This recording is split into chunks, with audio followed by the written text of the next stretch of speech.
Assalamualaikum warahmatullahi wabarakatuh. Kembali lagi ya di channel Lastris Corner. Nah, kali ini kita akan membahas mengenai sistem reproduksi pada manusia.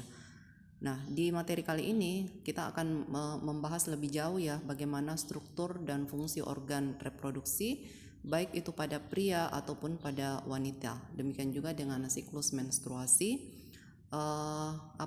proses pembentukan gamet ya, gametogenesis.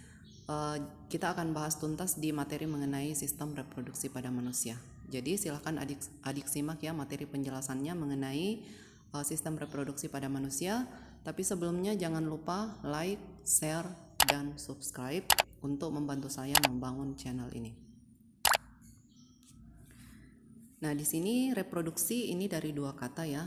Ada kata re dan produce ya. Jadi re ini artinya produk kembali, sedangkan produce itu artinya menghasilkan. Jadi kurang lebih reproduksi ini adalah menghasilkan kembali. Jadi artinya ada makhluk hidup sebelumnya kemudian melakukan reproduksi sehingga dia menghasilkan keturunan atau generasi penerus. Nah, di sini salah satu ciri makhluk hidup itu adalah selalu bereproduksi atau melakukan reproduksi. Mengapa? Alasannya mengapa? Kenapa makhluk hidup harus bereproduksi? Ini salah satunya adalah karena mempertahankan keberadaan jenis dari makhluk hidup tersebut. Jadi contohnya manusia. Kenapa manusia harus berkembang biak, harus bereproduksi? Itu agar manusia tersebut tetap lestari, tidak punah ya. Jadi setiap makhluk hidup pasti seperti itu. Ya, jadi alasannya bereproduksi itu adalah untuk mempertahankan jenisnya. Nah, demikian juga dengan manusia.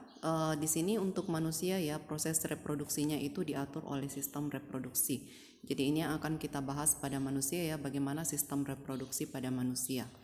Nah, sistem reproduksi pada manusia ini ada dua jenis ya, organ reproduksinya, yaitu organ reproduksi pada laki-laki dan organ reproduksi pada perempuan.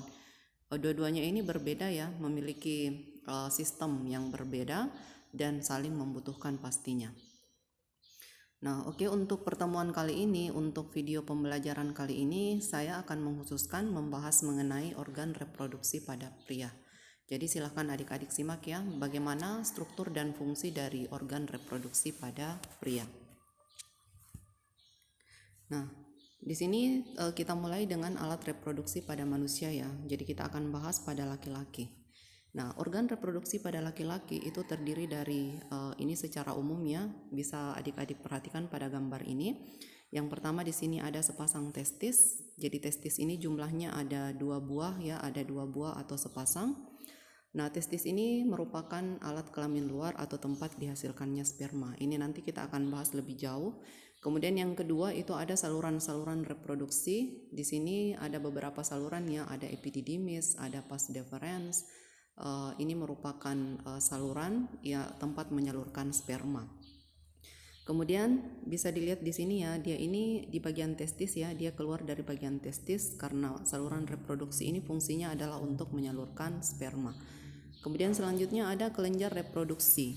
Kelenjar reproduksi ini merupakan kelenjar-kelenjar yang membantu proses reproduksi yang menghasilkan cairan-cairan yang bisa membantu pergerakan sperma. Jadi ada kelenjar bulboretral, ada kelenjar Kopri ya, ini akan kita bahas lebih lanjut ya, dan ada vesicula seminalis. Kemudian yang lain itu ada penis. Nah, penis ini merupakan alat kelamin luar ya, merupakan tempat untuk menyalurkan sperma ya. Jadi ini lebih lanjut kita akan melihat satu-satu penjelasannya mengenai organ reproduksi pada laki-laki. Oke. Nah, di sini yang pertama untuk laki-laki itu terbagi menjadi 2 ya, alat kelaminnya itu ada alat kelamin dalam dan ada alat kelamin luar. Fungsi utama dari alat kelamin atau organ kelamin ini adalah menghasilkan gamet jantan ya. Jadi pastinya salah satu fungsinya adalah untuk menghasilkan gamet jantan. Gamet jantan ini yang kita kenal dengan istilah spermatozoa atau sperma. Nah, untuk alat kelamin luar ini terdiri atas 2 ya, bisa diperhatikan pada gambar. Yang pertama ada penis. Nah, ini pada gambar bisa dilihat di sini ya. Penis ini merupakan alat kopulasi, jadi dia alat kelamin luar. Kenapa kita sebut sebagai alat kelamin luar? Karena dia tampak dari luar ya. Jadi alat kelamin luar itu artinya bisa langsung kita lihat dengan menggunakan mata ya. Makanya kita sebut sebagai alat kelamin luar. Nah, penis ini berfungsi sebagai alat kopulasi. Kopulasi itu biasa juga disebut sebagai persetubuhan istilahnya ya, untuk menempatkan inseminasi ya, untuk menempatkan semen dalam organ genital femina. Semen ini artinya cairan yang bercampur dengan sperma. Jadi sperma yang bercampur dengan cairan dari kelenjar. Itu kita sebut sebagai semen.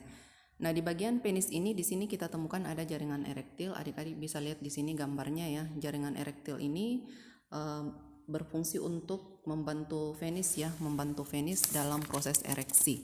Nah, ereksi ini merupakan salah satu syarat ya pada pria ya. Jadi salah satu syarat pada pria untuk terjadinya suatu reproduksi ini adalah penis harus dalam keadaan ereksi ya.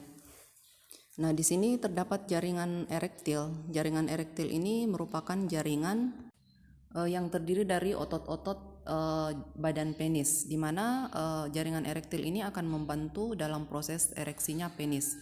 Jadi syarat pada pria ya, itu agar reproduksi dapat berlangsung, maka otot-otot penis ini perlu menegang sehingga dia dapat dipergunakan untuk menyalurkan semen ke dalam alat kelamin perempuan. Ya, jadi inilah fungsi dari jaringan erektil yang ada pada penis. Kemudian yang kedua di sini alat kelamin luar itu ada skrotum ya. Skrotum ini bisa diperhatikan pada gambar ya. Ini adalah skrotum. Skrotum ini merupakan pengontrol suhu pada testis agar sperma yang terbentuk bisa normal. Jadi mungkin bisa dilihat ya, di dalam skrotum itu terdapat testis ya. Jadi makanya di sini dia berfungsi untuk mengontrol suhu testis supaya sperma yang dihasilkan pada testis ini dia normal. Normal itu dalam artian dia bisa membuahi sel telur kalau misalnya bertemu dengan sel telur. Nah, bagaimana skrotum ini bisa mengontrol suhu itu dengan cara mengatur dia bisa mengendor dan bisa mengkerut ya. Jadi contohnya seperti ini. Skrotum ini akan mengkerut apabila suhu luar terlalu rendah, dan kalau misalnya dia suhu terlalu tinggi atau panas, maka skrotum ini akan kendor ya. Itu untuk mencegah agar sperma yang dihasilkan oleh testis ini tetap dalam keadaan normal. Jadi walaupun suhu panas ataupun suhu dingin ya. Nah, di sini dia mempunyai otot pengatur ya. Jadi skrotum ini dia mempunyai otot pengatur yang bisa bekerja secara langsung. Makanya dia bisa mengendur dan dia bisa mengkerut untuk mengontrol bagaimana suhu testis. Oke.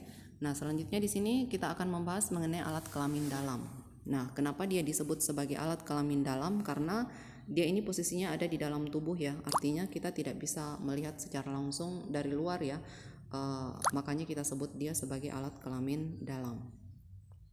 Nah, yang pertama di sini ada testis. Jadi testis tadi ini terbungkus di dalam skrotum. Nah, ini tampak depan ya. Ini adalah gambar tampak depan. Ini ada testis di sini ada 2 atau 1 pasang. Testis ini di sini jumlahnya sepasang dan dia terbungkus di dalam skrotum. Bentuknya bulat telur. Nah, dia ini tempat pembentukan sperma dan hormon testosteron. Jadi spermatozoa yang dihasilkan oleh pria itu dibentuk di dalam testis. Nah, demikian juga dengan hormon testosteron. Hormon testosteron ini merupakan hormon khusus pada pria ya, hanya diproduksi pada pria. Merupakan hormon yang memberikan ciri kelamin sekunder pada pria ya. Jadi ciri kelamin sekunder itu adalah ciri yang menandakan bahwa dia ini adalah pria ya. Misalnya dari suaranya, dari ciri-ciri khas pada wajahnya, misalnya tumbuhnya jenggot ya, adanya jakun. Nah, itu disebut dengan ciri kelamin sekunder. Nah, kemudian di sini pada testis ya, tepatnya di bagian tubulus seminiferus, disinilah dihasilkannya sperma.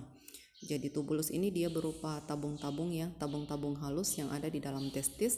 Disinilah tempat dihasilkannya sperma. Jadi sebentar kita akan lihat bagaimana struktur dari testis ini, di mana di situ tempat dihasilkannya sperma. Nah, selain itu di sini juga terdapat sel Sertoli ya. Jadi pada testis juga terdapat sel Sertoli. Sel ini berfungsi untuk menyediakan makanan bagi sperma. Jadi sperma yang dihasilkan di testis pada bagian tubulus seminiferus itu bisa tetap hidup Itu karena adanya sel Sertoli ini yang menyediakan makanan. Jadi dia ini berfungsi untuk menunjang, melindungi ataupun mengatur nutrisi sperma yang berkembang di dalam testis. Nah, di sini bisa dilihat secara jelas ya bagaimana struktur dari testis. Ini adalah testis. Nah, ini yang warna biru ya. Ini yang berwarna biru ini adalah testis. Di dalamnya ini terdapat tabung-tabung halus yang berwarna coklat ini ya, yang bergelung-gelung. Ini disebut dengan tubulus seminiferus. Nah, di bagian tubulus seminiferus inilah tempat dihasilkannya atau diproduksinya sperma. Ya. Jadi sperma yang dihasilkan itu nantinya akan masuk ke bagian epididymis ya. Jadi ini merupakan saluran reproduksi. Ya, oke. Nah, selanjutnya di sini bisa kita lihat ya yang selanjutnya saluran reproduksi ya. Jadi organ dalam yang kedua itu ada saluran reproduksi. Ini terdiri atas beberapa macam. Yang pertama ada epididymis, tadi ada pada gambar ya. Epididymis ini fungsinya adalah mengabsorpsi atau menyerap sperma hingga kental, dan dia akan menyimpan sperma kurang lebih selama 3 minggu. Jadi bisa dilihat di sini ini.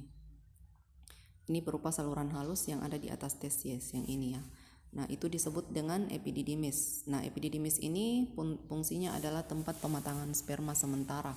Jadi apabila sperma telah dibentuk di bagian tubulus seminiferus, maka selanjutnya sperma yang dihasilkan ini akan masuk ke bagian epididymis dan akan tinggal di sana selama 3 minggu sampai dewasa atau sampai istilahnya matang ya, matang untuk bisa membuahi sel telur.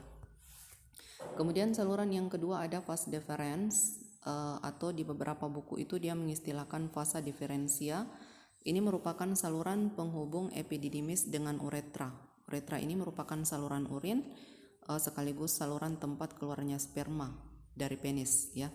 Nah, di bagian ujung ini terdapat saluran ejakulasi yang disebut dengan ductus ejaculatorius. Nah, di sini pada ujung vas deferens di sini dia akan bercampur dengan produk dari 3 kelenjar atau kantung ya. Kantung vesicula seminalis. Nah, di sini dia berfungsi untuk mengangkut sperma menuju ke kantung sperma, yaitu vesicula seminalis. Ini fungsi dari vas deferens ya. Oke, selanjutnya di sini saya akan masuk ke kelenjar kelamin ya. Nah, kelenjar kelamin di sini ada vesicula seminalis yang pertama ya. Nah, bisa dilihat ini ya. Ini posisinya vesicula seminalis. Vesicula seminalis ini merupakan kantong semen atau kantong mani. Ingat kembali yang disebut semen di sini adalah percampuran antara percampuran antara sperma dengan produk dari 3 kelenjar. Nah, di sini semen ini menghasilkan dinding-dindingnya itu menghasilkan cairan lendir yang mengandung fruktosa, asam askorbat, asam amino yang berfungsi sebagai makanan dan pelindung sperma sebelum sperma ini membuahi ovum. Jadi ini fungsi dari kelenjar kelamin vesicula seminalis. Jadi dia ini berupa kantong. Jadi vesicula seminalis ini berupa kantong. Dia ini jumlahnya sepasang ya. Jadi jumlahnya ada sepasang terletak di bawah kantung kemih. Makanya kita lihat ini yang besar adalah kantung kemih. Ini merupakan vesicula seminalis. Ya. Nah, cairan yang dihasilkan pada vesicula seminalis ini adalah cairan yang jernih, kental dan berlendir karena dia mengandung asam amino dan fruktosa. Nah, fungsi dari cairan tadi itu adalah memberikan makanan pada sperma. Nah, ini ada penjelasan untuk semen ya. Adik-adik bisa baca, semen itu adalah cairan yang terdiri dari sperma dan cairan yang dihasilkan oleh produk dari 3 kelenjar. Nah, selain itu di sini juga bagian vesicula seminalis ini dia berfungsi untuk mensekresikan atau mengekskresikan prostaglandin yang berfungsi untuk membuat otot uterin berkontraksi untuk mendorong semen mencapai uterus atau mencapai rahim. Kemudian kelenjar yang kedua ada kelenjar prostat ya. Kelenjar prostat ini menghasilkan cairan berwarna putih susu ya. Jadi dia encer berwarna putih susu dan dia bersifat alkalis atau basah. Sehingga dengan sifat alkalis ini dia itu bisa menetralkan sifat asam pada saluran vasa efferentia dan cairan pada vagina sehingga sperma bisa bergerak dengan aktif. Jadi ini sangat membantu proses pergerakan sperma. Jadi cairan ini begitu keluar itu dia langsung bermuara pada uretra ya. Jadi ini ada uretra di sini atau saluran urin sekaligus tempat keluarnya sperma. Nah, kemudian kelenjar yang ketiga ada kelenjar Kupri atau kelenjar bulboretral. Nah, kelenjar Kupri ini atau kelenjar bulboretral ini bisa dilihat ya, dia ukurannya sangat kecil. Kelenjar ini berjumlah sepasang. Dia terletak ini di sepanjang uretra, jadi dia terletak di sepanjang uretra. Kemudian dia menghasilkan cairan pelicin. Ya, cairan pelicin itu dalam artian di sini dia berfungsi untuk membantu sperma bergerak agar bisa keluar ya. Jadi agar bisa keluar dari penis. Oke. Nah, kemudian selanjutnya cairan yang berisi sperma yang bercampur dengan cairan dari kelenjar kelamin itu tadi kita sebut sebagai semen ya. Semen ini merupakan campuran antara sperma dengan cairan dari 3 kelenjar tadi ya. Nah, kemudian selanjutnya di sini ada bagian yang disebut dengan ductus ejaculatorius. Nah, ductus ejaculatorius ini berfungsi untuk menyemprotkan sperma sehingga bisa masuk ke dalam uretra. Uretra ini tadi saluran urin sekaligus saluran tempat menyalurkan sperma keluar dari penis. Ya, jadi kemudian dia akan dikeluarkan di ujung penis. Nah, bisa dilihat di sini ya ductus ini. Ductus ejaculatorius ini ya, jadi tempat dia menyemprotkan ini ya, ini keluar masuk ke urin kemudian ke glans penis. Kemudian selanjutnya ada uretra, ini ya bisa dilihat di sini tandanya uretra. Ini uretra. Uretra ini fungsinya menyalurkan urin sekaligus tempat menyalurkan sperma. Nah, yang perlu diketahui bahwa walaupun uretra ini berfungsi menyalurkan urin dan sperma, tapi dua-duanya tidak pernah keluar bersamaan ya. Jadi urin tidak pernah keluar bersamaan dengan sperma. Jadi di sini sudah mempunyai struktur pengaturan sehingga dua-duanya tidak keluar bersamaan. Jadi urin keluar atau sperma keluar duluan ya. Yang jelas tidak pernah bersamaan dalam proses keluarnya urin dan sperma. Jadi kalau misalnya di sini terdapat otot ya, jadi otot yang berada di tempat keluarnya urin itu akan mengatur supaya urin tidak keluar bersamaan dengan sperma. Jadi kalau urin yang mau keluar maka otot itu akan membuat kantung kemih terbuka. Jika sperma yang akan keluar maka dia akan tertutup. Nah, bisa adik-adik lihat di sini bagaimana struktur dari sperma. Ini merupakan struktur sperma. Jadi di dalam tubuh wanita itu sperma hanya bisa bertahan hidup 1-2 hari. Ya, nah kalian bisa lihat di sini strukturnya, di sini terbagi menjadi 3. Yang pertama ada kepala, kemudian ada leher ya, middle piece, dan yang terakhir di sini ada ekor. Ekor ini sangat membantu sperma dalam proses pergerakan untuk mencari sel telur. Jadi ceritanya di sini yang mencari sel telur, yang mencari itu adalah sperma, bukan sel telur yang mendatangi sperma ya, tapi sperma yang mendatangi sel telur. Di bagian kepala di sini terdapat akrosom. Akrosom ini merupakan bagian ujung dari kepala. Di akrosom inilah nantinya apabila dia bertemu dengan sel telur, dia akan mengeluarkan enzim yang membantu agar sel telur tersebut bisa ditembus. Kemudian dia juga mempunyai nukleus di bagian kepala atau inti sel. Kemudian ada sentriol. Ya, sentriol ini ciri khas dari sel yang ada pada sel hewan ya. Kemudian di bagian middle piece atau leher itu terdapat mitokondria. Ya, mitokondria. Jadi pada saat terjadi proses pembuahan yang masuk dalam sel telur itu hanya sampai kepala ya. Leher dan ekor tertinggal di bagian luar. Kemudian ada plasma membran itu di bagian ekor. Nah, ini merupakan bagian-bagian dari sperma.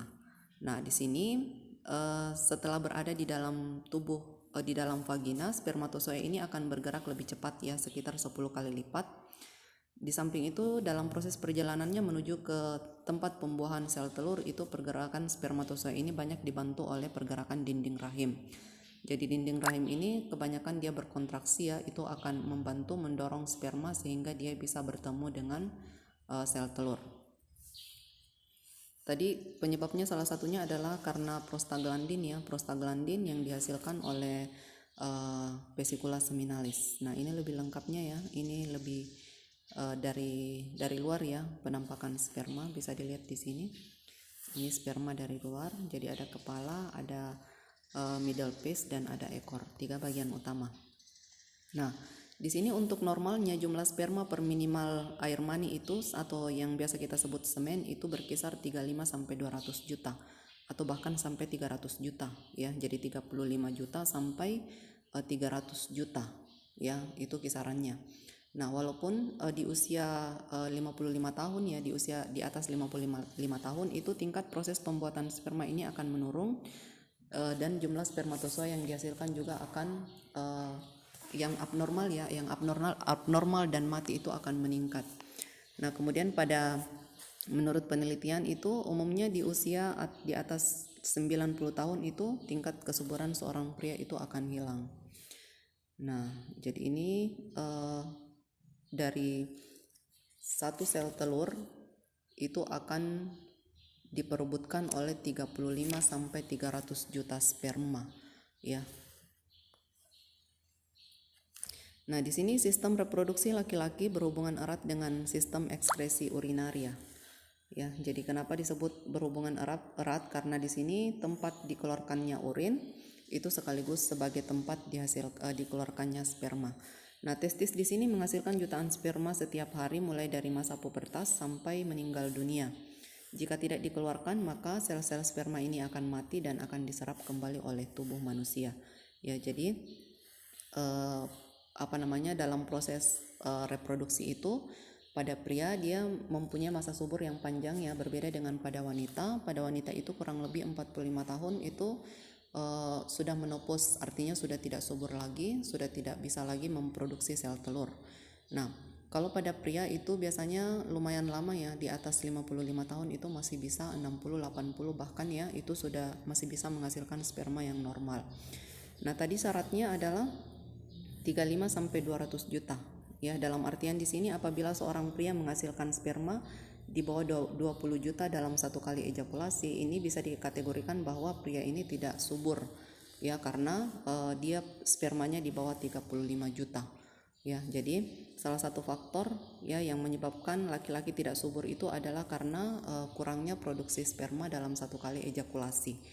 Jadi ini ya, yang normal itu 35 sampai 200 atau 300 juta dalam satu kali ejakulasi per minimal air mani atau semen. Oke ya, jadi itu untuk materi sistem reproduksi pada laki-laki. Semoga adik-adik bisa memahami ya. Jika masih belum jelas, silakan ditanyakan lewat kolom komentar. Sekian dan terima kasih, dan semoga bermanfaat. Tapi sebelumnya jangan lupa like, share, dan subscribe ya. Sampai jumpa di materi sistem reproduksi berikutnya. Sekian, assalamualaikum warahmatullahi wabarakatuh.